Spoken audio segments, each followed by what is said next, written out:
Now they plan on having the first 8 stretched here along Euclid Avenue, but the other 41, they'll be going out there to the areas most in need of surveillance and protection. But here at a Little Free Library, there's no library card or scanning process. All you have to do is show up, return a book, or take one, and there are no obligations to bring any books back. Students at schools within the Wilkes-Barre Area School District began protests early this morning at Coughlin High School, but eventually made their way to the administration building, where they hope their voices and concerns will truly be heard. And it'll all be turned into a multi-use complex called Brighton Muse. It'll start off looking like this, but eventually it'll look a lot more like this. Once they arrive at Pumpkin Hollow, they immediately go to the farthest end of the pumpkin fields from the entrance, and then they search through the branches and leaves until they find the perfect green pumpkins to take home. So the best way to stay safe and out of trouble is to not drink and drive, but also to click it so you don't get a ticket. In Hazleton, for WILN News, I'm Maria Cinti.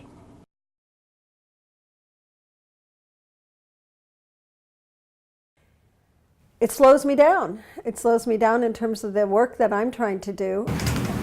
Esther Zorn has lived in Syracuse for many years and often drives through the neighborhood for work. She says that traffic is a problem in this part of the city, and adding new apartment complexes will make it even worse. I found it quite frustrating at being stopped at those 2 lights, sometimes for 15 minutes in long lines of traffic. And this is before they build the developments. Developers have proposed building 2 separate apartment complexes in southeast Syracuse that are about a mile apart in driving distance. Now, if everything goes as planned, several structures here at 1001 East Brighton Avenue will be torn down, including this abandoned building right behind me. And it'll all be turned into a multi-use complex called Brighton Muse.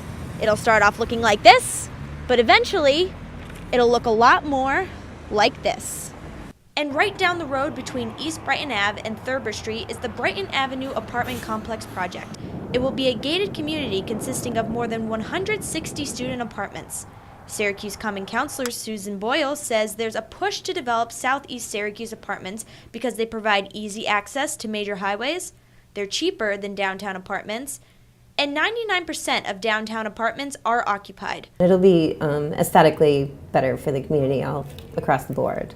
Boyle says Brighton Muse specifically will make that part of Syracuse a more desirable place to live. We're actually taking a piece of property that was completely dilapidated and vacant and actually turning it into something that's going to be beneficial and useful for the community.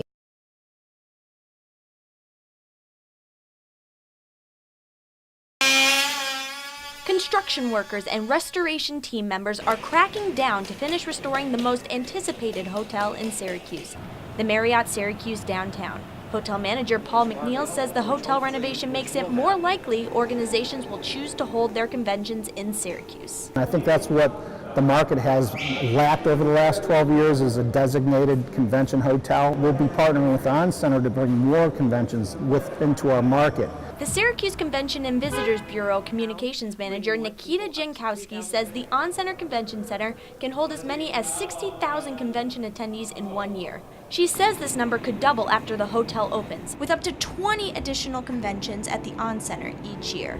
We've had people tell us, hey, do you have a convention hotel downtown? And the answer before was, no. Now we actually have something to promote and put in front of them. The reason the Marriott Syracuse Downtown is so appealing to conference attendees is because it's closer to the On Center than any other hotel. Starting from the On Center, it takes 11 minutes to walk to the Crown Plaza Hotel, 9 minutes to walk to the Jefferson Clinton Hotel, but only 5 minutes to walk to the Marriott. The hotel renovations will not only bring more visitors to the On Center for conventions, but it will also bring more customers to local businesses, such as next-door neighbor Alan Angus Pub. Alan Angus Pub owner Randy Beach says the new foot traffic will increase the restaurant's overall customer base and revenue.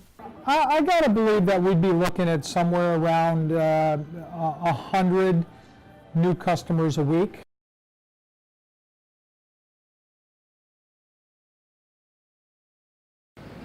With the fall season comes many traditional activities for Central New York families, and visiting Pumpkin Hollow is no exception.